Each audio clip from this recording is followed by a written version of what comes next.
pretty familiar. Were they simply repeating? No, Stanley said to himself, this is all too strange. This can't be real. And at last, he came to the conclusion that had been on the tip of his tongue. He just hadn't found the words for it. "I'm dreaming!" he yelled. "This is all a dream." Oh, what a relief Stanley felt to have finally found an answer, an explanation. His co-workers weren't actually gone. He wasn't going to lose his job. He wasn't crazy after all. And he thought to himself, I suppose I'll wake up soon. I'll have to go back to my boring real-life job pushing buttons. I may as well enjoy this while I'm still lucid. So he imagined himself flying and began to gently float above the ground. What the fuck? Then he imagined himself soaring through space on a magical starfield, and it too appeared. It was so much fun, and Stanley marveled that he had still not woken up. How was he remaining so lucid? And then perhaps the strangest question of them all entered Stanley's head. One he was amazed he hadn't asked himself sooner. Why is there a voice in my head dictating everything that I'm doing and thinking? Now the voice was describing itself being considered by Stanley, who found it particularly strange. I'm dreaming about a voice describing me, thinking about how it's describing my thoughts, he thought. And while he thought it all very odd and wondered if this voice spoke to all people in their dreams, the truth was that, of course, this was not a dream. How could it be? Was Stanley simply deceiving himself, believing that if he's asleep, he doesn't have to take responsibility for himself? Stanley is as awake right now as he's ever been in his life. Now, hearing the voice speak these words was quite a shock to Stanley. After all, he knew for certain, beyond a doubt, that this was in fact a dream. Did the voice not see him float and make the magical stars just a moment ago? How else would the voice explain all that? This voice was a part of himself too. Surely, if he could just... He would prove it. He would prove that he was in control, that this was a dream. So he closed his eyes gently, and he invited himself to wake up. He felt the cool weight of the blanket on his skin, the press of the mattress on his back, the fresh air of a world outside this one. Let me wake up, he thought to himself. I'm through with this dream. I wish it to be over. Let me go back to my job. Let me continue pushing the buttons. Please, it's all I want. I want my apartment and my wife and my job. All I want is my life exactly the way it's always been. My life is normal. I am normal. Everything will be fine. I am okay.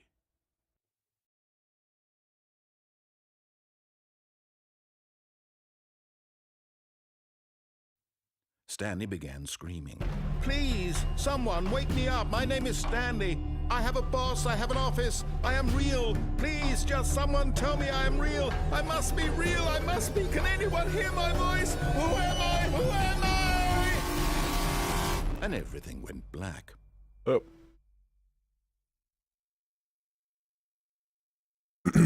This is the story of a woman named Mariella. Mariella woke up on a day like any other. She arose, got dressed, gathered her belongings, and walked to her place of work. But on this particular day, her walk was interrupted by the body of a man who had stumbled through town talking and screaming to himself, and then collapsed dead on the sidewalk. And although she would soon turn to go call for an ambulance, for just a few brief moments, she considered the strange man. He was obviously crazy. This much she knew. Everyone knows what crazy people look like. And in that moment, she thought to herself how lucky she was to be normal. I am sane. I am in control of my mind. I know what is real and what isn't. It was comforting to think this, and in a certain way, seeing this man made her feel better. But then she remembered the meeting she had scheduled for that day, the very important people whose impressions of her would affect her career, and by extension, the rest of her life. She had no time for this, so it was only a moment that she stood there, staring down at the body. And then she turned and ran.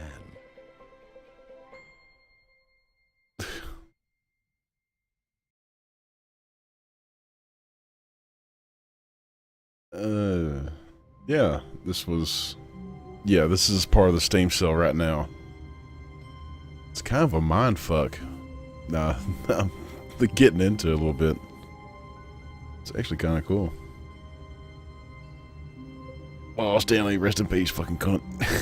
Hey, Akiba. It's on Steam right now for $6. All of his co-workers were... Wait, no. This isn't the right office, is it? Is this Stanley's office? Wait a minute.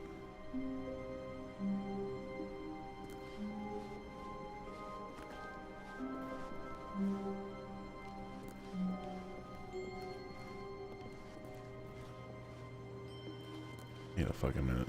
His voice is... The narration has changed. The fuck is this game? When Stanley came to a set of 2 open doors, he entered the door on his left. Okay.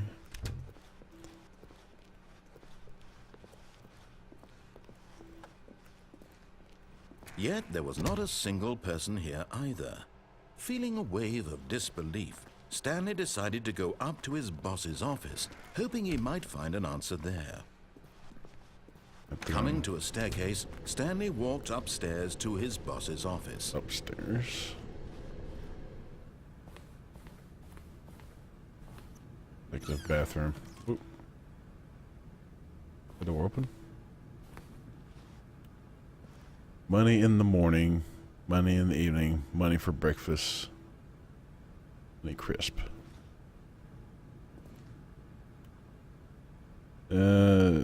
Extreme Bathrooms magazine. Can't interact with that. What about the toilet? Nope.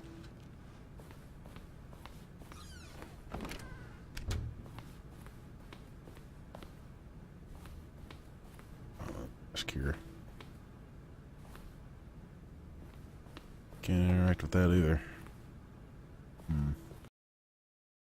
Into his manager's office, Stanley was once again stunned to discover not an indication of any human life. What could it mean? Stanley wondered aloud to nobody. He began wildly tearing through papers on the boss's desk, pulling books off the shelf, looking behind paintings, desperate for clues to his situation. But his attention was caught by a keypad behind the boss's desk. What could its purpose be? In fact, this keypad guarded the terrible secret that lay buried below his feet. And so the boss had assigned it an extra secret PIN number, 284. Yet incredibly, by simply pushing random buttons on the keypad, Stanley happened to input the correct code by sheer luck. Amazing. He stepped into the newly opened passageway. Amazing. I just never just popped in my head, and I have no fucking clue how I done that.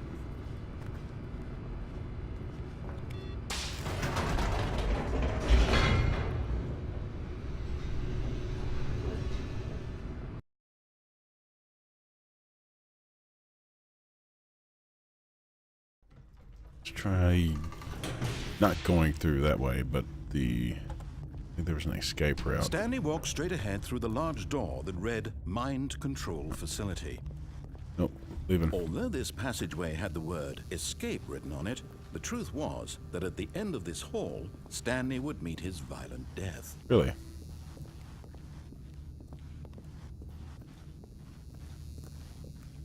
The door behind him was not shut. Stanley still had every opportunity to turn around and get back on track. Nope. Not doing it. At this point, Stanley was making a conscious, concerted effort to walk forward and willingly confront his death. Nope.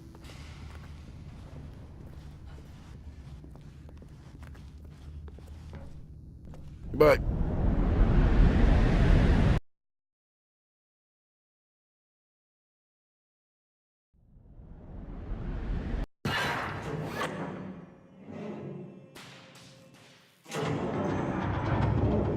As the machine whirred into motion and Stanley was inched closer and closer to his demise, he reflected that his life had been of no consequence whatsoever. Stanley can't see the bigger picture.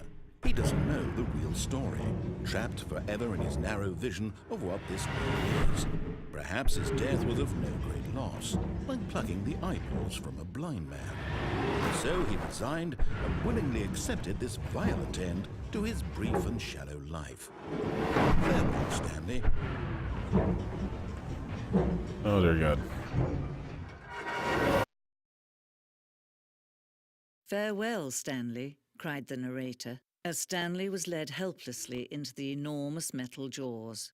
In a single visceral instant, Stanley was obliterated as the machine crushed every bone in his body, killing him instantly. Huh?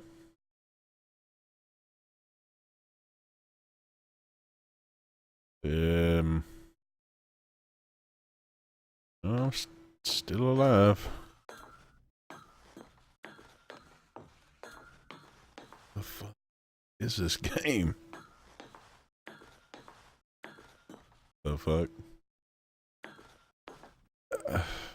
I'm not all that sure exactly myself.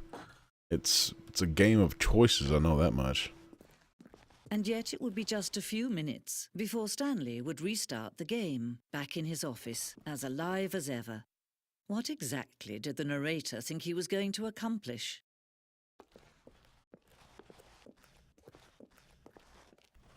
Stanley Parable.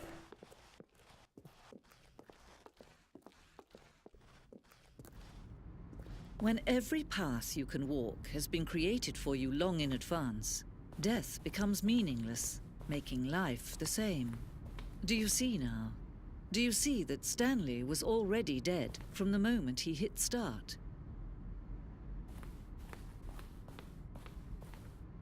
Nature paintings.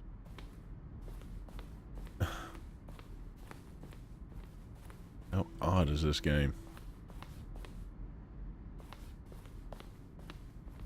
Office. Button sounds.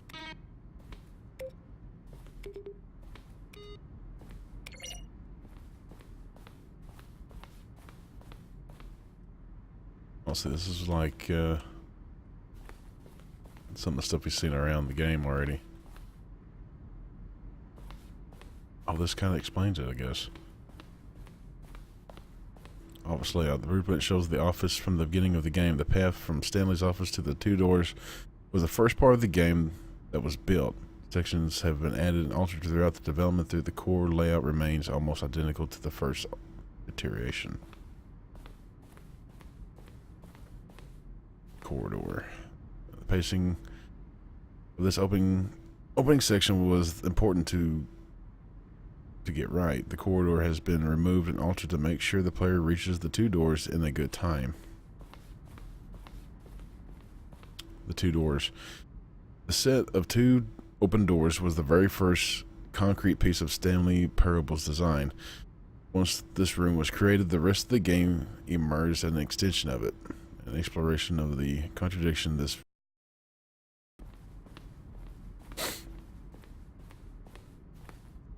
here we see. This is the credits. This is the end of the game, I suppose. Again.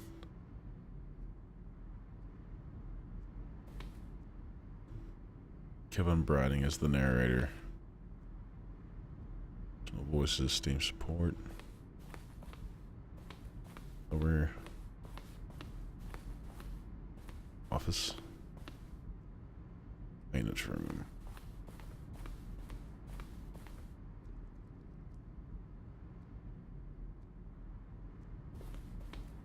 Am I going crazy? Maybe it isn't the same image.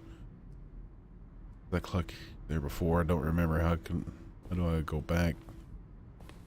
Greenlight. September 2012, we submitted the Stanley Parable to the Greenlight Valve's process of approving games for Steam. The Greenlight page had only a series of cryptic photos, which were still enough to win the community's approval.